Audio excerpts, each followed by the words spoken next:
Advocate Jagmohan Singh ਪੱਟੀ YouTube channel. ਅੱਜ ਤੁਹਾਡੇ ਨਾਲ university business school department of UBS ਤੇ ਪਬਲਿਕ ਐਡਮਿਨਿਸਟ੍ਰੇਸ਼ਨ ਤੇ ਇਕਨੋਮਿਕਸ ਜਿਹਦਾ ਸੰਚਾਲਨ ਤੇ ਪ੍ਰਚਲਨ ਆਰਟਸ ਬਲਾਕ 3 ਤੋਂ ਹੁੰਦਾ ਹੈ, ਇਹ ਮੈਂ ਦਿਖਾ ਰਿਹਾ ਤੁਹਾਨੂੰ।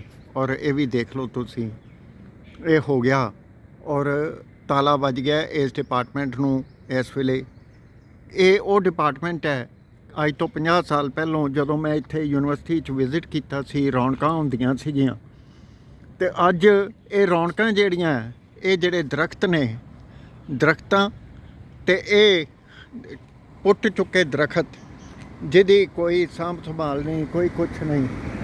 ਆ ਦੇਖੋ ਲਾਈਨ ਦੀ ਲਾਈਨ ਲੱਗੀ ਹੋਈ ਆ ਦਰਖਤਾਂ ਦੀ, ਪੁੱਟੇ ਹੋਏ ਦਰਖਤਾਂ ਦੀ, ਟੁੱਟੇ ਹੋਏ ਦਰਖਤਾਂ ਦੀ।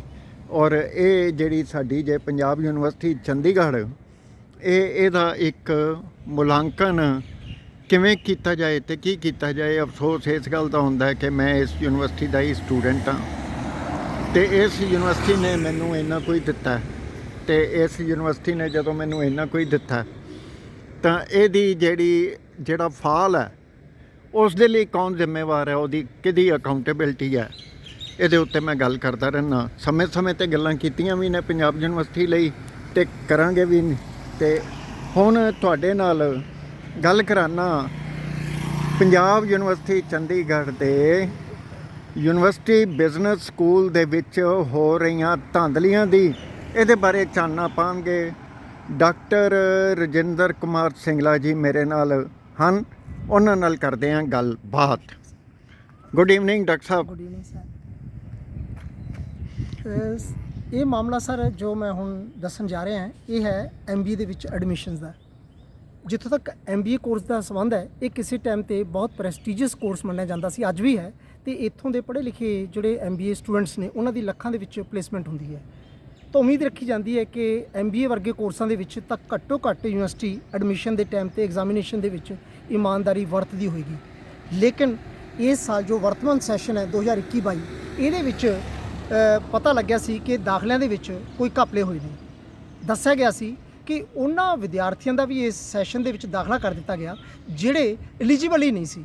ਘੱਟੋ ਘੱਟ ਇੱਕ ਵਾਰੇ ਤਾਂ ਖਾਸ ਕਰਕੇ ਦੋਸ਼ ਲੱਗੇ ਸੀ, ਜਿਹਦਾ ਨਾਂ ਹੈ ਗਾਰਵਿਤ ਸ਼ਰਮਾ। ਇਹਨਾਂ ਚੀਜ਼ਾਂ ਨੂੰ ਦੇਖਦੇ ਹੋਏ ਫਿਰ ਮੈਂ RTI ਦੇ ਤਹਿਤ ਐਪਲੀਕੇਸ਼ਨ ਪਾਈ ਅਤੇ ਯੂਨੀਵਰਸਿਟੀ ਬਿਜ਼ਨਸ ਸਕੂਲ ਦੇ ਚੇਅਰਮੈਨ ਨੂੰ 3 ਸਤੰਬਰ 2021 ਨੂੰ ਪੁੱਛਿਆ ਸੀ ਕਿ ਮੈਨੂੰ ਇਸ ਸੈਸ਼ਨ ਦੇ ਵਿੱਚ MBA ਦੇ ਦਾਖਲੇ ਬਾਰੇ ਜਾਣਕਾਰੀ ਦਿੱਤੀ ਜਾਵੇ। ਸਵਾਲ ਬਿਲਕੁਲ ਸਿੰਪਲ ਸੀ। ਪਹਿਲੀ ਗੱਲ ਤਾਂ ਇਹ ਸੀ ਕਿ MBA ਦੇ ਵਿੱਚ ਐਡਮਿਸ਼ਨ ਦੇ ਲਈ ਐਲੀਜੀਬਿਲਟੀ ਕੀ ਹੈ, ਮਿਨੀਮਮ ਅਸੈਂਸ਼ੀਅਲ ਕੁਆਲੀਫਿਕੇਸ਼ਨ ਕੀ ਹੈ, ਔਰ ਦੂਸਰੀ ਗੱਲ ਹੈ ਕਿ ਕੀ ਜਿਹੜੇ ਵਿਦਿਆਰਥੀਆਂ ਦੀ ਇਸ ਕੋਰਸ ਦੇ ਵਿੱਚ ਦਾਖਲਾ ਹੋਇਆ, ਐਡਮਿਸ਼ਨ ਹੋਈ ਹੈ, ਕਿ ਉਹ ਸਾਰੇ ਉਹ ਯੋਗਤਾ ਰੱਖਦੇ ਸੀਗੇ, ਐਲੀਜੀਬਲ ਸੀਗੇ। ਔਰ ਤੀਸਰਾ, ਖਾਸ ਕਰਕੇ ਘੱਟੋ ਘੱਟ ਇੱਕ ਕੈਂਡੀਡੇਟ ਜਿਸ ਦੀ ਐਡਮਿਸ਼ਨ ਹੋਈ ਹੈ ਗਾਰਵਿਤ ਸ਼ਰਮਾ, ਉਹਦੇ ਬਾਰੇ ਜ਼ਰੂਰ ਦੱਸਿਆ ਜਾਵੇ। ਸਭ ਤੋਂ ਹੈਰਾਨੀ ਦੀ ਗੱਲ ਹੋਈ, ਇਹਨਾਂ ਨੇ ਸਭ ਤੋਂ ਪਹਿਲਾਂ ਤਾਂ ਇਹਨਾਂ ਨੇ RTI ਦਾ ਜਵਾਬ ਹੀ ਕੋਈ ਨਹੀਂ ਦਿੱਤਾ। ਜਦ ਉਸ ਦੇ ਖਿਲਾਫ ਮੈਂ ਫਸਟ ਅਪੀਲ ਪਾਈ ਅਤੇ ਰਜਿਸਟਰਾਰ ਕੋਲ ਲੱਗੀ, ਅਤੇ ਉਸ ਤੋਂ ਬਾਅਦ UBS ਦੇ ਉਸ ਟਾਈਮ ਦੇ ਚੇਅਰਮੈਨ, ਜਿਹੜੇ ਕਿ ਪੰਜਾਬ ਯੂਨੀਵਰਸਿਟੀ ਦੇ DUI ਵੀ ਸੀ, ਅਕੈਡਮਿਕਲੀ ਹਾਈਐਸਟ ਪੋਸਟ ਸਮਝੀ ਜਾਂਦੀ ਹੈ, ਪ੍ਰੋਫੈਸਰ VR ਸਿਨਹਾ, ਉਹਨਾਂ ਨੇ ਜਵਾਬ ਦਿੱਤਾ ਕਿ ਉਹਨਾਂ ਨੂੰ ਮੇਰੀ RTI ਐਪਲੀਕੇਸ਼ਨ ਮਿਲੀ ਹੀ ਨਹੀਂ। ਜਿਸ ਦੇ ਖਿਲਾਫ ਮੈਂ ਫਸਟ ਅਪੀਲ ਪਾਈ ਅਤੇ ਸਬੂਤ ਦਿੱਤੇ ਕਿ ਬਕਾਇਦਾ ਮੇਰੀ RTI ਐਪਲੀਕੇਸ਼ਨ ਰਿਸੀਵ ਹੋਈ ਹੈ। ਅਤੇ ਜਿਹੜੇ DUI ਨੇ, ਜਿਹੜੇ ਬਤੌਰ ਐਡੀਸ਼ਨਲ ਚਾਰਜ ਚੇਅਰਪਰਸਨ ਨੇ ਇਸ ਡਿਪਾਰਟਮੈਂਟ ਦੇ, ਉਹ ਝੂਠ ਬੋਲ ਰਹੇ ਨੇ। ਇਹਦੀ ਇਨਕੁਆਇਰੀ ਕੀਤੀ ਜਾਵੇ ਕਿ RTI ਐਪਲੀਕੇਸ਼ਨ ਮਿਲੀ ਹੈ ਜਾਂ ਨਹੀਂ, ਕਿਉਂਕਿ ਅੱਜ 2022 ਆ ਚੁੱਕਿਆ ਹੈ, 5 ਦੇ ਵਿੱਚ ਐਕਟ ਬਣਿਆ ਸੀ। ਜੇ 17 ਸਾਲਾਂ ਦੇ ਵਿੱਚ ਹਜੇ ਦੇਸ਼ ਦਾ ਨਾਗਰਿਕ ਇਹ ਵੀ ਸਾਬਤ ਨਹੀਂ ਕਰ ਪਾਉਂਦਾ ਕਿ ਉਸ ਦੀ ਐਪਲੀਕੇਸ਼ਨ ਪੰਜਾਬ ਯੂਨੀਵਰਸਿਟੀ ਨੂੰ ਮਿਲੀ ਹੈ, ਤਾਂ ਤੁਸੀਂ ਅੰਦਾਜ਼ਾ ਲਗਾ ਸਕਦੇ ਹੋ ਕਿ ਇਨਫੋਰਮੇਸ਼ਨ ਤਾਂ ਬਹੁਤ ਦੂਰ ਦੀ ਚੀਜ਼ ਹੈ। ਅੱਜ ਕਿੰਨੇ ਮਹੀਨੇ ਨਿਕਲ ਚੁੱਕੇ ਨੇ, ਹਜੇ ਤੱਕ ਪੰਜਾਬ ਯੂਨੀਵਰਸਿਟੀ ਨੇ ਇਸ ਮਾਮਲੇ 'ਤੇ ਕੋਈ ਇਨਕੁਆਇਰੀ ਨਹੀਂ ਕਰਵਾਈ। ਦੂਸਰੀ ਗੱਲ ਰਹੀ ਇਨਫੋਰਮੇਸ਼ਨ ਦੀ MBA ਕੋਰਸ ਦੇ ਵਿੱਚ ਦਾਖਲਿਆਂ ਦੀ। ਉਸ ਦੇ ਵਿੱਚ ਜੋ ਪੁੱਛਿਆ ਗਿਆ ਸੀ, ਤਾਂ ਸਭ ਤੋਂ ਪਹਿਲਾਂ ਤਾਂ ਜੋ ਪਬਲਿਕ ਇਨਫੋਰਮੇਸ਼ਨ ਆਫੀਸਰ ਸੀ ਡਾਕਟਰ VR ਸਿਨਹਾ, ਉਹਨਾਂ ਦਾ ਜਵਾਬ ਆਇਆ ਕਿ ਇਹ ਜਿਹੜੀ ਇਨਫੋਰਮੇਸ਼ਨ ਹੈ ਇਹ ਫਿਡਿਊਸ਼ਰੀ ਕਪੈਸਿਟੀ 'ਚ ਰੱਖੀ ਗਈ ਹੈ ਯੂਨੀਵਰਸਿਟੀ ਕੋਲ, ਅਤੇ ਇਸ ਕਰਕੇ ਇਸ ਨੂੰ ਦੇਣ ਦੀ ਜ਼ਰੂਰਤ ਹੀ ਨਹੀਂ। ਜਦ ਉਸ ਦੇ ਖਿਲਾਫ ਫਸਟ ਅਪੀਲ ਪਾਈ, ਸੁਣਵਾਈ ਹੋਈ ਅਤੇ ਇਹਨਾਂ ਨੂੰ ਹਦਾਇਤ ਦਿੱਤੀ ਗਈ ਕਿ ਬਕਾਇਦਾ ਇਨਫੋਰਮੇਸ਼ਨ ਦਿੱਤੀ ਜਾਵੇ, ਤਾਂ ਉਹ ਇਨਫੋਰਮੇਸ਼ਨ ਦੇ ਰਹੇ ਨੇ। ਪਹਿਲਾ ਮੇਰਾ ਪੁਆਇੰਟ ਸੀ ਕਿ ਜਿਨ੍ਹਾਂ ਵਿਦਿਆਰਥੀਆਂ ਦੀ ਐਡਮਿਸ਼ਨ ਹੋਈ ਹੈ ਉਹਨਾਂ ਦਾ ਰੈਂਕ ਅਤੇ ਸਕੋਰ ਦੱਸਿਆ ਜਾਵੇ। ਇਹਨਾਂ ਨੇ ਕਿਹਾ ਕਿ ਉਹਨਾਂ ਦਾ ਰੈਂਕ ਅਸੀਂ ਦੱਸਿਆ ਹੋਇਆ, ਨੈੱਟ 'ਤੇ ਵੀ ਪਾਇਆ, ਸਕੋਰ ਸਾਡੇ ਕੋਲ ਹੈ ਨਹੀਂ। ਮਤਲਬ UBS ਕੋਰਸ ਦੇ ਵਿੱਚ MBA 'ਚ ਐਡਮਿਸ਼ਨ ਹੋਈ ਹੈ ਤੇ ਡਿਪਾਰਟਮੈਂਟ ਦੇ ਕੋਲ ਹਜੇ ਤੱਕ ਸਕੋਰ ਵੀ ਨਹੀਂ ਪਤਾ ਕਿ ਉਹਨਾਂ ਵਿਦਿਆਰਥੀਆਂ ਦਾ ਕਿੰਨਾ ਸਕੋਰ ਸੀ ਜਿਹੜੇ ਸਿਲੈਕਟ ਹੋਏ ਜਾਂ ਰਿਜੈਕਟ ਹੋਏ। ਪਹਿਲੀ ਗੱਲ ਤਾਂ ਇਹ ਸਕੋਰ ਇਹਨਾਂ ਕੋਲ ਹੋਣਾ ਚਾਹੀਦਾ ਸੀ। ਦੂਸਰੀ ਗੱਲ, ਜੇ ਮੰਨਿਆ ਵੀ ਜਾਵੇ ਕਿ ਜਿਹੜੇ ਡਿਪਾਰਟਮੈਂਟ 'ਚ ਐਡਮਿਸ਼ਨ ਹੋਈ ਉਸ ਡਿਪਾਰਟਮੈਂਟ ਕੋਲ ਸਕੋਰ ਨਹੀਂ ਵੀ ਹੁੰਦਾ ਤਾਂ ਆਫਟਰ ਆਲ ਯੂਨੀਵਰਸਿਟੀ ਦੇ ਵਿੱਚ ਤਾਂ ਕਿਸੇ ਕੋਲ ਹੋਏਗਾ ਹੀ। RTI ਦੇ ਤਹਿਤ ਇਹ ਤਾਂ ਕੋਈ ਨਹੀਂ ਕਿ ਹਰ ਇਨਫੋਰਮੇਸ਼ਨ ਉਸੇ ਕੋਲ ਹੀ ਹੋਣੀ ਚਾਹੀਦੀ ਜਿਹਨੂੰ ਐਪਲੀਕੇਸ਼ਨ ਪਾਈ ਗਈ ਹੈ, ਤਾਂ ਅੱਜ ਤੱਕ ਇਹਨਾਂ ਨੇ ਕੋਈ ਸਕੋਰ ਨਹੀਂ ਦੱਸਿਆ। ਦੂਸਰਾ ਸਵਾਲ ਮੈਂ ਇਹ ਪੁੱਛਿਆ ਸੀ ਕਿ ਜਿਨ੍ਹਾਂ ਵੀ ਵਿਦਿਆਰਥੀਆਂ ਦੀ MBA ਦੇ ਵਿੱਚ ਐਡਮਿਸ਼ਨ ਹੋਈ ਹੈ ਕੀ ਉਹ ਸਾਰੇ ਐਲੀਜੀਬਲ ਸਨ? ਇਸ ਦਾ ਇਹਨਾਂ ਕੋਲ ਕੋਈ ਜਵਾਬ ਨਹੀਂ, ਕਹਿੰਦੇ ਸਾਡੇ ਕੋਲ ਕੋਈ ਰਿਕਾਰਡ ਨਹੀਂ। ਤੀਸਰਾ ਇਹਨਾਂ ਨੂੰ ਮੈਂ ਸਵਾਲ ਪੁੱਛਿਆ ਸੀ ਕਿ ਕੀ ਇਹ ਸੱਚ ਹੈ ਕਿ MBA ਦੇ ਵਿੱਚ ਦਾਖਲੇ ਦੇ ਲਈ CAT ਟੈਸਟ ਦੇ ਜੋ 3 ਕੰਪੋਨੈਂਟ ਹੈ ਉਹਨਾਂ ਦੇ ਵਿੱਚ ਘੱਟੋ ਘੱਟ 10% ਸਕੋਰ ਜੋ ਚਾਹੀਦਾ ਸੀ ਉਹ ਸਾਰੇ ਬੱਚੇ ਫੁੱਲਫਿਲ ਕਰਦੇ ਨੇ ਜਾਂ ਨਹੀਂ, ਇਹਦੇ ਬਾਰੇ ਦੱਸਿਆ ਜਾਵੇ। ਉਹ ਵੀ ਇਹਨਾਂ ਕੋਲ ਕੋਈ ਜਾਣਕਾਰੀ ਨਹੀਂ। ਚੌਥਾ, ਇਹਨਾਂ ਨੂੰ ਮੈਂ ਪੁੱਛਿਆ ਸੀ ਕਿ ਇੱਕ ਪਰਟੀਕੂਲਰ ਕੈਂਡੀਡੇਟ ਹੈ ਗਾਰਵਿਤ ਸ਼ਰਮਾ ਜਿਸ ਦੀ ਐਡਮਿਸ਼ਨ ਹੋਈ ਹੈ, ਮੈਨੂੰ ਇਹ ਦੱਸਿਆ ਜਾਵੇ ਕਿ ਉਸ ਦੇ 3 ਕੰਪੋਨੈਂਟਸ ਜੋ ਹੈ CAT ਟੈਸਟ ਦੇ ਵਿੱਚ ਕਿੰਨੇ ਟੈਸਟ ਸੀ। ਉਹ ਵੀ ਇਹਨਾਂ ਨੇ ਕਿਹਾ ਕਿ ਸਾਡੇ ਕੋਲ ਕੋਈ ਜਾਣਕਾਰੀ ਨਹੀਂ ਹੈ। ਤੇ ਲਾਸਟ ਸਵਾਲ ਸੀ ਕਿ ਘੱਟੋ ਘੱਟ ਇਹੀ ਦੱਸ ਦਿੱਤਾ ਜਾਵੇ ਕਿ ਕੀ ਗਾਰਵਿਤ ਸ਼ਰਮਾ ਦਾ ਯੂਨੀਵਰਸਿਟੀ ਦੇ ਕਿਸੇ ਅਧਿਕਾਰੀ ਨਾਲ ਕੋਈ ਰਿਸ਼ਤਾ ਹੈ, ਯਾਨੀ ਕਿ ਉਹਨਾਂ ਦੇ ਮਦਰ ਪੰਜਾਬ ਯੂਨੀਵਰਸਿਟੀ ਦੇ ਕਿਸੇ ਟੀਚਿੰਗ ਜਾਂ ਐਡਮਿਨਿਸਟ੍ਰੇਟਿਵ ਪੋਸਟ ਤੇ ਲੱਗੇ ਹੋਏ ਨੇ। ਉਹ ਵੀ ਇਹਨਾਂ ਨੇ ਕਿਹਾ ਕਿ ਅਸੀਂ ਜਿਹੜੀ ਫਿਡੂਸ਼ਰੀ ਕੈਪੈਸਿਟੀ 'ਚ ਸਾਡੇ ਕੋਲ ਇਨਫੋਰਮੇਸ਼ਨ ਨਹੀਂ ਦੱਸ ਸਕਦੇ। ਹੁਣ ਸਵਾਲ ਇਹ ਹੁੰਦਾ ਹੈ ਕਿ ਜੋ ਸੱਚ ਹੈ ਉਹ ਇਹ ਹੈ ਕਿ ਇਸ ਕੋਰਸ ਦੇ ਵਿੱਚ ਦਾਖਲੇ ਦੇ ਲਈ CAT ਟੈਸਟ ਦੇ 3 ਕੰਪੋਨੈਂਟਾਂ ਦੇ ਵਿੱਚੋਂ ਘੱਟੋ ਘੱਟ 10% ਨੰਬਰ ਹੋਣੇ ਚਾਹੀਦੇ ਸੀ। ਤੇ ਦੂਸਰਾ ਜੋ ਦੱਸਿਆ ਜਾ ਰਿਹਾ ਹੈ ਉਹ ਇਹ ਹੈ ਕਿ ਜੋ ਪੰਜਾਬ ਇਸੇ ਹੀ ਡਿਪਾਰਟਮੈਂਟ ਦੇ ਇੱਕ ਪ੍ਰੋਫੈਸਰ ਅਤੇ DSW ਵੂਮਨ ਦੇ ਪਦ ਤੇ ਕੰਮ ਕਰ ਰਹੇ ਡਾਕਟਰ ਮੀਨਾ ਸ਼ਰਮਾ, ਉਹਨਾਂ ਦਾ ਲੜਕਾ ਜੋ ਗਾਰਵਿਤ ਸ਼ਰਮਾ ਹੈ ਉਸ ਦੀ ਇਸ ਡਿਪਾਰਟਮੈਂਟ ਦੇ MBA ਕੋਰਸ 'ਚ ਦਾਖਲਾ ਹੋਇਆ ਹੈ ਅਤੇ ਉਸ ਦੇ CAT ਦੇ ਜਿਹੜੇ ਟੈਸਟ ਦੇ 3 ਕੰਪੋਨੈਂਟ ਸੀ ਘੱਟੋ ਘੱਟ ਇੱਕ ਕੰਪੋਨੈਂਟ ਦੇ ਵਿੱਚ 10% ਨੰਬਰ ਨਹੀਂ ਸੀ। ਹੁਣ RTI ਦੇ ਵਿੱਚ ਇਹਨਾਂ ਨੇ ਸਿਰਫ ਇੰਨਾ ਹੀ ਕਨਫਰਮ ਕਰਨਾ ਹੈ ਕਿ ਨੰਬਰ ਇੱਕ ਤਾਂ ਕੀ 10% ਨੰਬਰ ਜ਼ਰੂਰੀ ਨੇ ਜਾਂ ਨਹੀਂ। ਦੂਸਰਾ, ਅਗਰ ਜ਼ਰੂਰੀ ਨੇ ਤਾਂ ਕੀ ਗਾਰਵਿਤ ਸ਼ਰਮਾ ਦੇ 10% ਨੰਬਰ ਹੈ ਜਾਂ ਨਹੀਂ। ਤੇ ਤੀਸਰਾ, ਗਾਰਵਿਤ ਸ਼ਰਮਾ ਦਾ ਕਿਸੇ ਅਧਿਕਾਰੀ ਨਾਲ ਕੋਈ ਰਿਸ਼ਤਾ ਹੈ ਜਾਂ ਨਹੀਂ। ਯੂਨੀਵਰਸਿਟੀ RTI 'ਚ ਕੁਝ ਵੀ ਦੱਸਣ ਨੂੰ ਤਿਆਰ ਨਹੀਂ। ਇਹ ਯੂਨੀਵਰਸਿਟੀ ਦੁਆਰਾ ਇਹਨਾਂ ਸਵਾਲਾਂ ਦਾ ਇਨਕਾਰ ਕਰ ਦੇਣਾ ਆਪਣੇ ਆਪ ਦੇ ਵਿੱਚ ਹੀ ਕਾਫੀ ਕੁਝ ਉਜਾਗਰ ਕਰਦਾ ਹੈ ਕਿ ਅਗਰ ਉਸ ਬੱਚੇ ਦੇ 10% ਨੰਬਰ ਹੈ ਅਤੇ ਉਹ MBA ਦੇ ਵਿੱਚ ਐਲੀਜੀਬਲ ਹੈ ਤਾਂ ਯੂਨੀਵਰਸਿਟੀ ਇਹ ਦੱਸਣ ਤੋਂ ਕਿਉਂ ਭੱਜ ਰਹੀ ਹੈ ਕਿ ਉਸ ਦੇ 3 ਕੰਪੋਨੈਂਟਾਂ 'ਚ ਕਿੰਨੇ ਨੰਬਰ ਨੇ। ਇਹਨਾਂ ਨੂੰ ਇੱਥੋਂ ਤੱਕ ਵੀ ਪੁੱਛਿਆ ਗਿਆ ਕਿ ਅਗਰ ਨੰਬਰ ਨਹੀਂ ਵੀ ਦੱਸਣੇ ਤਾਂ ਘੱਟੋ ਘੱਟ ਇੰਨਾ ਹੀ ਕਨਫਰਮ ਕਰ ਦਿਓ ਕਿ ਕੀ ਉਹ ਐਲੀਜੀਬਲ ਸੀ ਜਾਂ ਨਹੀਂ। ਇਹ ਉਹ ਵੀ ਕਹਿਣ ਨੂੰ ਤਿਆਰ ਨਹੀਂ ਕਿ ਕੀ ਉਹ ਐਲੀਜੀਬਲ ਸੀ ਜਾਂ ਨਹੀਂ। ਜਦ ਮੈਂ ਇਹਨਾਂ ਨੂੰ ਪੁੱਛਿਆ ਗਿਆ ਕਿ ਮੈਨੂੰ ਉਸ ਆਫੀਸਰ ਦਾ ਨਾਮ ਦੱਸਿਆ ਜਾਵੇ ਜਿਸ ਨੇ MBA ਦੇ ਵਿੱਚ ਦਾਖਲ ਹੋਏ ਬੱਚਿਆਂ ਦੀ ਐਲੀਜੀਬਿਲਟੀ ਕਨਫਰਮ ਕੀਤੀ ਹੈ, ਉਸ ਦਾ ਵੀ ਜਵਾਬ ਆਇਆ ਕਿ ਜੋ ਵੀ ਐਲੀਜੀਬਿਲਟੀ ਚੈੱਕ ਕਰਦੇ ਨੇ ਉਹਨਾਂ ਦੀ ਨਿਯੁਕਤੀ ਵਾਈਸ ਚਾਂਸਲਰ ਸਾਹਿਬ ਕਰਦੇ ਨੇ, ਉਹ ਪ੍ਰੋਪਰ ਤਰੀਕੇ ਨਾਲ ਹੁੰਦੀ ਹੈ, ਉਹ ਸਾਰੇ ਰਿਕਾਰਡ ਉਹਨਾਂ ਕੋਲ ਹੀ ਹੈ। ਸਾਡੇ ਕੋਲ ਉਹਦਾ ਵੀ ਕੋਈ ਰਿਕਾਰਡ ਨਹੀਂ ਤੇ ਨਾ ਹੀ ਉਸ ਵਿਅਕਤੀ ਦਾ ਨਾਂ ਦੱਸ ਰਹੇ ਨੇ ਜਿਹਨੇ ਇਹ ਐਲੀਜੀਬਿਲਟੀ ਤੈਅ ਕੀਤੀ ਹੈ।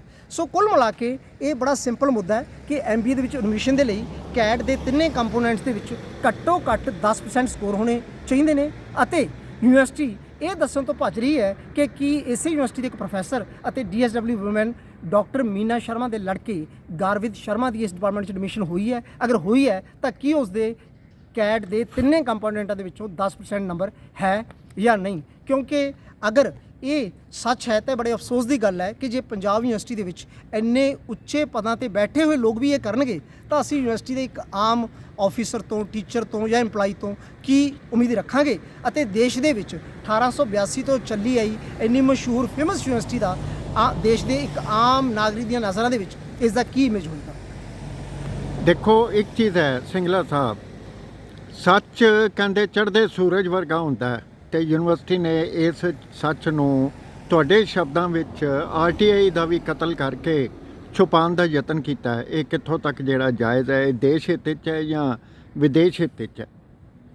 ਇਹਦੇ ਵਿੱਚ ਜਿੱਥੋਂ ਤੱਕ ਸੰਬੰਧ ਹੈ ਕਿ RTI ਦਾ ਵੀ ਕਤਲ ਕੀਤਾ ਹੈ, ਉਹ ਤਾਂ ਪੰਜਾਬ ਯੂਨੀਵਰਸਿਟੀ ਲਈ ਕੋਈ ਨਵੀਂ ਚੀਜ਼ ਨਹੀਂ, ਕਿਉਂਕਿ RTI ਦੀਆਂ ਧੱਜੀਆਂ ਉਡਾਉਣ ਦੇ ਵਿੱਚ ਜੋ ਪੰਜਾਬ ਯੂਨੀਵਰਸਿਟੀ ਨੇ ਕੰਮ ਕੀਤੇ ਨੇ ਉਹ ਸ਼ਾਇਦ ਦੇਸ਼ ਦੇ ਇਤਿਹਾਸ 'ਚ ਵੀ ਨਾ ਮਿਲਣ। ਜਦੋਂ 2005 ਦੇ ਵਿੱਚ RTI ਕਾਨੂੰਨ ਬਣਿਆ ਸੀ, ਪਾਰਲੀਮੈਂਟ ਨੇ ਪਾਸ ਕੀਤਾ ਸੀ, ਤਾਂ ਉਸ ਦੇ ਵਿੱਚ ਇੱਕ ਸੈਕਸ਼ਨ 8 ਤੇ ਸੈਕਸ਼ਨ 9 ਹੈ ਕਿ ਪਬਲਿਕ ਅਧਿਕਾਰੀ ਨੂੰ, ਸੂਚਨਾ ਅਧਿਕਾਰੀ ਨੂੰ ਹਰ ਇੱਕ ਇਨਫੋਰਮੇਸ਼ਨ ਦੇਣੀ ਪਏਗੀ ਸਿਵਾਏ ਉਸ ਦੇ ਜਿਹੜੀ ਸੈਕਸ਼ਨ 8 ਤੇ 9 ਦੇ ਵਿੱਚ ਐਗਜ਼ੈਂਪਟਡ ਹੈ। ਪੰਜਾਬ ਯੂਨੀਵਰਸਿਟੀ ਸ਼ਾਇਦ ਦੇਸ਼ ਦਾ ਉਹ ਪਹਿਲਾ ਪਬਲਿਕ ਇੰਸਟੀਟਿਊਸ਼ਨ ਹੋਏਗਾ ਜਿਹਨੇ ਪਾਰਲੀਮੈਂਟ ਦੁਆਰਾ ਪਾਸ ਕੀਤੇ ਗਏ ਉਹ ਸੈਕਸ਼ਨ 8 ਤੇ 9 ਨੂੰ ਬਾਈਪਾਸ ਕਰਕੇ ਆਪਣੇ ਆਪ ਹੀ ਇੱਕ 48 ਆਈਟਮਾਂ ਦੀ ਲਿਸਟ ਬਣਾ ਲਈ ਸੀ ਕਿ ਜੋ ਵੀ ਇਨਫੋਰਮੇਸ਼ਨ ਮੰਗੀ ਗਈ ਇਨਫੋਰਮੇਸ਼ਨ ਇਹਨਾਂ 48 ਆਈਟਮਾਂ 'ਚ ਕਵਰ ਹੁੰਦੀ ਹੈ ਉਹ ਯੂਨੀਵਰਸਿਟੀ ਦੇਗੀ ਨਹੀਂ। ਕਾਫੀ ਰੌਲਾ ਰੱਪਾ ਪਿਆ, ਮਾਮਲਾ CSE ਤੱਕ ਗਿਆ, ਉੱਥੋਂ ਥੁੱਕ ਕੇ ਬੇਇੱਜ਼ਤੀ ਕਰਵਾਉਣ ਤੋਂ ਬਾਅਦ ਇਹਨਾਂ ਨੂੰ ਥੁੱਕ ਕੇ ਛੱਡਣਾ ਪਿਆ ਅਤੇ ਉਹ ਲਿਸਟ ਵਾਪਸ ਲੈ ਲਈ ਸੀ। ਹੁਣ ਤੁਸੀਂ ਅੰਦਾਜ਼ਾ ਲਗਾ ਸਕਦੇ ਹੋ ਕਿ ਜੇ ਇੱਕ ਪਬਲਿਕ ਇੰਸਟੀਟਿਊਸ਼ਨ ਪਾਰਲੀਮੈਂਟ ਦੁਆਰਾ ਬਣੇ ਹੋਏ ਐਕਟ ਦੇ ਸੈਕਸ਼ਨਸ ਦੀ ਜਗ੍ਹਾ ਤੇ ਆਪਣਾ ਹੀ ਕਾਨੂੰਨ ਬਣਾ ਲੈਂਦਾ ਹੈ ਤੇ ਕਈ ਸਾਲ ਤੱਕ RTI ਕਾਨੂੰਨ ਦੀਆਂ ਧੱਜੀਆਂ ਉਡਾਉਂਦਾ ਚੱਲਿਆ ਆ ਰਿਹਾ ਹੈ, ਤਾਂ ਉਸ ਤੋਂ ਅਸੀਂ ਕਿਵੇਂ ਉਮੀਦ ਰੱਖ ਸਕਦੇ ਹਾਂ ਕਿ ਜਿਹੇ ਘਪਲਿਆਂ ਦੇ ਵਿੱਚ ਉਹ ਇੰਨੀ ਆਸਾਨੀ ਨਾਲ ਸੂਚਨਾ ਦੇ ਦੇਣਗੇ। ਇੱਕ ਸਵਾਲ ਹੋਰ ਤੁਹਾਡੇ ਨਾਮ, ਪੰਜਾਬ ਯੂਨੀਵਰਸਿਟੀ ਚੰਡੀਗੜ੍ਹ ਦਾ ਯੂਨੀਵਰਸਿਟੀ ਬਿਜ਼ਨਸ ਸਕੂਲ, ਇਸ ਦਾ ਘਾਣ ਕਰਨ ਦੇ ਵਿੱਚ ਜਿਹੜੇ ਅਧਿਕਾਰੀ ਸ਼ਾਮਲ ਨੇ, ਕੀ ਤੁਸੀਂ ਉਹਨਾਂ ਉੱਤੇ ਕੋਈ ਲੋੜੀਂਦੀ ਕਾਰਵਾਈ, ਕਾਨੂੰਨੀ ਕਾਰਵਾਈ ਕਰਨ ਦਾ ਯਤਨ ਕਰ ਰਹੇ ਹੋ? ਹਾਂਜੀ, ਇਸ ਦੇ ਵਿੱਚ ਮੈਂ ਸ਼ਿਕਾਇਤਾਂ ਯੂਨੀਵਰਸਿਟੀ ਨੂੰ ਪਾਈਆਂ ਹੋਈਆਂ ਨੇ ਕਿ ਉਹਨਾਂ ਤੇ ਕਾਰਵਾਈ ਕੀਤੀ ਜਾਵੇ, ਪਰ ਉਮੀਦ ਕੋਈ ਨਹੀਂ ਕਿ ਯੂਨੀਵਰਸਿਟੀ ਕਾਰਵਾਈ ਕਰੇਗੀ, ਕਿਉਂਕਿ ਮੈਂ ਇੱਕ 12 ਸਾਲ ਪੁਰਾਣੀ ਘਟਨਾ ਯਾਦ ਦਿਲਾਉਣਾ ਚਾਹੁੰਦਾ। ਉਦੋਂ ਵੀ ਮੈਂ RTI ਦੇ ਵਿੱਚ ਰਿਕਾਰਡ ਕਢਵਾਏ ਤਾਂ ਇੱਕ ਬੜੀ ਅਜੀਬ ਜਿਹੀ ਚੀਜ਼ ਬਾਹਰ ਆਈ ਸੀ। ਪੰਜਾਬ ਯੂਨੀਵਰਸਿਟੀ ਦੇ ਕਾਗਜ਼ਾਂ ਦੇ ਅਨੁਸਾਰ MBA ਦੇ ਪੇਪਰ ਪੰਜਾਬ ਯੂਨੀਵਰਸਿਟੀ ਤੋਂ ਬਾਹਰ ਤੋਂ ਸੈੱਟ ਹੋ ਕੇ ਆਉਂਦੇ ਸੀ, ਲੇਕਿਨ ਜਦੋਂ RTI ਦੇ ਵਿੱਚ ਰਿਕਾਰਡ ਕਢਵਾਏ ਗਏ ਤਾਂ ਪਤਾ ਲੱਗਿਆ ਕਿ ਇੱਕ ਪੇਪਰ ਅਜਿਹਾ ਸੀ ਜਿਹੜਾ ਯੂਨੀਵਰਸਿਟੀ ਦਾ ਅੰਦਰੋਂ ਹੀ ਟੀਚਰ ਸੈੱਟ ਕਰ ਰਿਹਾ ਸੀ। ਉਹ ਤਾਂ ਗਲਤੀ ਦੇ ਨਾਲ ਇਹਨਾਂ ਨੇ ਉਹ ਪੇਪਰ ਟਾਈਪ ਕਰਾਉਣ ਦੀ ਬਜਾਏ ਹੈਂਡ ਰਿਟਨ ਹੀ ਫੋਟੋਸਟੈਟ ਸਰਕੂਲੇਟ ਕਰਤਾ ਔਰ ਹੈਂਡ ਰਾਈਟਿੰਗ ਪਹਿਚਾਣਿਆ ਗਿਆ ਤੇ ਇਹ ਚੀਜ਼ ਫੜੀ ਗਈ ਕਿ ਪੇਪਰ ਕਾਗਜ਼ਾਂ 'ਚ ਬਾਹਰੋਂ ਸੈੱਟ ਹੋਇਆ ਸੀ ਤੇ ਐਕਚੁਅਲੀ ਅੰਦਰੋਂ ਹੀ ਟੀਚਰ ਸੈੱਟ ਕਰ ਰਿਹਾ ਸੀ। ਸੋ ਇਸ ਤੋਂ ਅੰਦਾਜ਼ਾ ਲਾ ਸਕਦੇ ਹਾਂ ਕਿ ਯੂਨੀਵਰਸਿਟੀ ਹੁਣ ਤਕਰੀਬਨ ਬੇਸ਼ਰਮੀ ਦੀ ਹਰ ਹੱਦ ਨੂੰ ਬਰਦਾਸ਼ਤ ਕਰਨ ਦੀ ਆਦੀ ਹੋ ਚੁੱਕੀ ਹੈ ਤੇ ਇਹ ਐਕਸ਼ਨ ਕੋਈ ਨਹੀਂ ਲੈਣਗੇ। ਹਾਲਾਂਕਿ ਆਪਣੇ ਵੱਲੋਂ ਮੈਂ ਲੱਗਿਆ ਹੋਇਆ ਕਿ ਹਰ ਸੰਭਵ ਮੁੱਦਾ ਜੋ ਇਸ ਐਡਮਿਸ਼ਨ ਨਾਲ ਜੁੜਿਆ ਹੈ ਉਸ ਨੂੰ ਉਜਾਗਰ ਕੀਤਾ ਜਾਵੇ, ਉਸ ਨੂੰ ਬਾਹਰ ਕੱਢਿਆ ਜਾਵੇ ਅਤੇ ਕਿਤੇ ਨਾ ਕਿਤੇ ਇਹਨਾਂ ਤੇ ਕਾਰਵਾਈ ਕਰਵਾਈ ਜਾਵੇ। ਅੱਜ ਪੰਜਾਬ ਯੂਨੀਵਰਸਿਟੀ ਚੰਡੀਗੜ੍ਹ ਦੇ ਵਿੱਚ ਕਨਵੋਕੇਸ਼ਨ ਦਾ ਇੱਕ ਡੰਬਰ ਰਚਿਆ ਗਿਆ ਹੈ। ਚਾਂਸਲਰ ਜਿਹੜੇ ਵਾਈਸ ਪ੍ਰੈਜ਼ੀਡੈਂਟ ਸਾਹਿਬ ਨੇ ਸਾਡੇ ਭਾਰਤ ਦੇ, ਉਹ ਆਏ ਸਨ ਇੱਥੇ। ਕੀ ਵਾਈਸ ਚਾਂਸਲਰ ਸਾਹਿਬ ਅੱਜ ਵੀ ਗੈਰ ਹਾਜ਼ਰ ਸਨ ਨਿੱਤ ਦੀ ਵਾਂਗੂ, ਜਾਂ ਇੱਥੇ ਹਾਜ਼ਰੀ ਦੇਣ ਲਈ ਜਾਂ ਫਰਮਾਬਰਦਾਰੀ ਕਰਨ ਲਈ ਖੜੇ ਹੋਣਗੇ? ਇਹਦੇ ਬਾਰੇ ਕੀ ਕਹੋਗੇ? ਸਰ, ਮੈਨੂੰ ਅੱਜ ਦੀ ਕਨਵੋਕੇਸ਼ਨ ਦਾ ਐਕਚੁਅਲੀ ਕੋਈ ਆਈਡੀਆ ਨਹੀਂ ਹੈ। ਅੱਜ ਕਨਵੋਕੇਸ਼ਨ ਹੋਈ ਹੈ ਪੰਜਾਬ ਯੂਨੀਵਰਸਿਟੀ ਚੰਡੀਗੜ੍ਹ 'ਚ ਔਰ ਹਰ ਪੇਪਰ ਨੇ ਕਵਰ ਕੀਤੀ ਹੈ ਵੀ 2 ਸਾਲ ਬਾਅਦ ਇੱਥੇ ਕਨਵੋਕੇਸ਼ਨ ਹੋ ਰਹੀ ਹੈ ਔਰ ਯੂਨੀਵਰਸਿਟੀ ਦਾ ਕਿੰਨਾ ਖਰਚਾ ਆਇਆ ਹੈ, ਇਹ ਅਡੰਬਰ ਰਚਿਆ ਗਿਆ। ਇਸ ਦੇ ਵਿੱਚ ਚਾਂਸਲਰ ਤੇ ਵਾਈਸ ਚਾਂਸਲਰ ਦਾ ਕੀ ਯੋਗਦਾਨ ਜਾਂ ਸਹਿਯੋਗਦਾਨ ਹੋਣਾ ਚਾਹੀਦਾ ਹੈ? ਇਸ ਦੇ ਉੱਤੇ ਕੁਝ ਕਹੋ, 2 ਸ਼ਬਦ। ਐਕਚੁਅਲੀ ਮੈਨੂੰ ਲੱਗਦਾ ਹੈ ਉਸ ਲੈਵਲ ਤੇ ਇਸ ਚੀਜ਼ ਨੂੰ ਕਦੇ ਪਰਵਾਹ ਨਹੀਂ ਕਰਦੇ, ਕਿਉਂਕਿ 2000 ਅੱਜ ਤੋਂ 12 ਸਾਲ ਪਹਿਲਾਂ 2011 ਦੇ ਆਸ-ਪਾਸ ਇੱਕ ਸਪੈਸ਼ਲ ਕਨਵੋਕੇਸ਼ਨ ਕਰਕੇ ਉਸ ਟਾਈਮ ਦੇ prime minister doctor Manmohan Singh ji ਨੂੰ ਇੱਕ ਆਨਰਰੀ ਡਿਗਰੀ ਦਿੱਤੀ ਗਈ ਸੀ। ਉਸ ਟਾਈਮ ਇਹ ਹੋਇਆ ਸੀ ਕਿ ਸਿਰਫ ਇੱਕੋ ਹੀ ਡਿਗਰੀ ਦੇਣ ਲਈ ਕਨਵੋਕੇਸ਼ਨ ਕਰਵਾਈ ਗਈ, ਇੱਕੋ ਹੀ ਡਿਗਰੀ ਦੇਣ ਲਈ ਇੰਨਾ ਖਰਚਾ ਕੀਤਾ ਗਿਆ ਅਤੇ ਪੰਜਾਬ ਯੂਨੀਵਰਸਿਟੀ ਦੇ ਇਤਿਹਾਸ 'ਚ ਇਹ ਪਹਿਲੀ ਵਾਰ ਹੋਇਆ ਸੀ ਕਿ ਜਦੋਂ ਕਨਵੋਕੇਸ਼ਨ ਦੇ ਵਿੱਚ ਡਿਗਰੀ ਨਹੀਂ ਦਿੱਤੀ ਗਈ ਬਲਕਿ ਡਿਗਰੀ ਦੇਣ ਲਈ ਕਨਵੋਕੇਸ਼ਨ ਕਰਵਾਈ ਗਈ। ਉਦੋਂ ਵੀ ਮੈਂ ਕਾਫੀ RTIs ਐਪਲੀਕੇਸ਼ਨ ਪਾ ਕੇ ਖਰਚੇ ਦੇ ਤੇ ਕਾਫੀ ਰਿਕਾਰਡ ਕਢਵਾਏ ਸੀ, ਅਖਬਾਰਾਂ 'ਚ ਵੀ ਛਪਾਇਆ ਸੀ, ਪਰ ਕਿਤੋਂ ਵੀ ਕੋਈ ਖਾਸ ਕਾਰਵਾਈ ਨਹੀਂ ਹੋਈ। ਸੋ ਹੁਣ ਇਹ ਯੂਜ਼ ਟੂ ਹੋ ਚੁੱਕੇ ਨੇ ਕਿ ਕੋਈ ਵੀ ਇਸ ਚੀਜ਼ ਤੇ ਕਾਰਵਾਈ ਨਹੀਂ ਕਰਦਾ ਕਿ ਆਫਟਰ ਆਲ ਇਹ ਜਨਤਾ ਦਾ ਪੈਸਾ ਹੈ, ਇਸ ਨੂੰ ਕਿਵੇਂ ਇਸ ਤਰੀਕੇ ਨਾਲ ਉਡਾਇਆ ਜਾ ਸਕਦਾ ਜਿਹੜਾ ਕਿ ਬੜੇ ਆਰਾਮ ਨਾਲ ਬਚਾਇਆ ਜਾ ਸਕਦਾ ਸੀ ਜਾਂ ਜਿਸ ਨੂੰ ਖਰਚੇ ਕਰਨ ਦੀ ਕੋਈ ਜ਼ਰੂਰਤ ਨਹੀਂ ਸੀ। ਇੱਕ ਸਵਾਲ ਤੁਹਾਡੇ ਨਾਮ ਫਿਰ ਦੁਬਾਰਾ, ਉਹ ਇਹ ਹੈ ਕਿ ਤੁਸੀਂ RTI ਦੇ ਤਹਿਤ ਬੜੀਆਂ ਕਾਰਵਾਈਆਂ ਕੀਤੀਆਂ ਔਰ ਬੜੀ ਇੰਸਟੀਟਿਊਸ਼ਨਸ ਨੂੰ ਐਜੂਕੇਸ਼ਨਲ ਫੀਲਡ ਦੇ ਵਿੱਚ ਐਕਸਪੋਜ਼ ਕੀਤਾ ਔਰ ਜਦੋਂ ਤੁਸੀਂ ਐਕਸਪੋਜ਼ ਕੀਤਾ ਇਹਦੇ ਉੱਤੇ ਕਿਸੇ ਅਧਿਕਾਰੀ ਦੇ ਉੱਤੇ, ਵਾਈਸ ਚਾਂਸਲਰ ਜਾਂ ਕਿਸੇ ਹੋਰ ਅਧਿਕਾਰੀ ਦੇ ਉੱਤੇ ਜਾਂ PIO ਦੇ ਉੱਤੇ ਕੋਈ ਕਾਰਵਾਈ ਹੋਈ ਜਾਂ ਕੋਈ ਤੁਸੀਂ ਸਟੈਪ ਉਠਾਏ, ਉਹਦਾ ਕੀ ਨਤੀਜਾ ਨਿਕਲਿਆ? ਇਹਦੇ ਵਿੱਚ ਇਹ ਹੈ ਕਿ ਜੀ ਜਿੰਨੇ ਵੀ ਮੈਂ RTI ਦੇ ਵਿੱਚ ਅੱਜ ਤੱਕ ਇਹਨਾਂ ਦੇ ਘਪਲੇ ਤੇ ਘੁਟਾਲੇ ਕੱਢੇ ਉਹਨੂੰ ਸਿਰਫ ਮੀਡੀਆ ਤੱਕ ਹੀ ਉਜਾਗਰ ਕਰ ਸਕਿਆ, ਕਿਉਂਕਿ ਜਦੋਂ ਵੀ ਮੈਂ ਉਸ ਦੀਆਂ ਕੰਪਲੇਂਟਾਂ ਪਾਈਆਂ, ਸ਼ਿਕਾਇਤਾਂ ਕੀਤੀਆਂ ਤਾਂ ਕਦੇ ਵੀ ਕੋਈ ਅਜਿਹੀ ਕਾਰਵਾਈ ਤਾਂ ਨਹੀਂ ਹੋਈ ਕਿ ਕਿਸੇ ਅਧਿਕਾਰੀ ਨੂੰ ਕਦੇ ਕੋਈ ਜੁਰਮਾਨਾ ਲੱਗਿਆ ਹੋਵੇ, ਕੋਈ ਉਹਦਾ ਇਨਕਰੀਮੈਂਟ ਰੁਕਿਆ ਹੋਵੇ। ਇੰਨਾ ਜ਼ਰੂਰ ਹੈ ਕਿ ਪਬਲਿਕ ਨੂੰ ਇਹ ਜ਼ਰੂਰ ਪਤਾ ਚੱਲ ਗਿਆ ਕਿ ਯੂਨੀਵਰਸਿਟੀ ਦਾ ਅਸਲੀ ਇਮੇਜ ਉਹ ਨਹੀਂ ਹੈ ਜੋ ਇਹ 2005 ਤੋਂ ਪਹਿਲਾਂ ਇੰਜੋਏ ਕਰ ਰਹੇ ਸੀ, ਬਲਕਿ ਉਹ ਹੈ ਜੋ ਐਕਟ ਬਣਨ ਤੋਂ ਬਾਅਦ ਬਾਹਰ ਨਿਕਲ ਕੇ ਆਇਆ।